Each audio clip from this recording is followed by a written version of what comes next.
বন্ধুরা হোয়াটসঅ্যাপে কীভাবে নাম্বার সেভ করবেন, যে কোনো কারো নাম্বার হোয়াটসঅ্যাপে কীভাবে আপনি অ্যাড করবেন খুব সহজে আজকে দেখতে পারবেন। ঠিক আছে, এটা করার জন্য আপনার যে হোয়াটসঅ্যাপ আছে হোয়াটসঅ্যাপে যেতে হবে। ঠিক আছে, হোয়াটসঅ্যাপে যাওয়ার পর ঠিক আছে দেখেন একটা কিন্তু এখানে প্লাস আইকনের মতো একটা প্লাস আইকনের মতো আছে, এটাতে একটা ক্লিক করতে হবে। এটাতে ক্লিক করার পরে দেখেন উপরে আছে নিউ কন্ট্রাক্টসের মতো একটা ক্লিক করতে হবে, নিউ কন্ট্রাক্ট। তারপরে এই যে আমরা যে দেশে থাকি এই দেশের কান্ট্রিটা কিন্তু সিলেক্ট করতে হবে। ঠিক আছে, এই কান্ট্রি সিলেক্ট করার জন্য এখানে একটা ক্লিক করতে হবে। ঠিক আছে, এখানে একটা ক্লিক করতে হবে।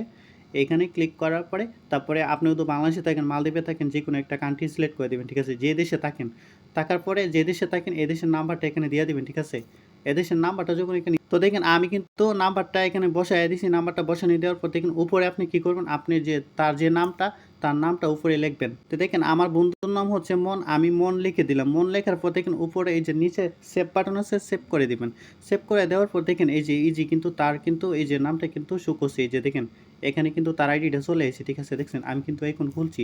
যদি আপনি এরকম না আসে আপনি কী করবেন, এখানে চার্জ দিবেন। ঠিক আছে, এখানে চার্জ দিবেন, মন চার্জ দিবেন, দেখবেন দেওয়ার পর অটোমেটিক এই যে দেখেন আইসা পড়ছে।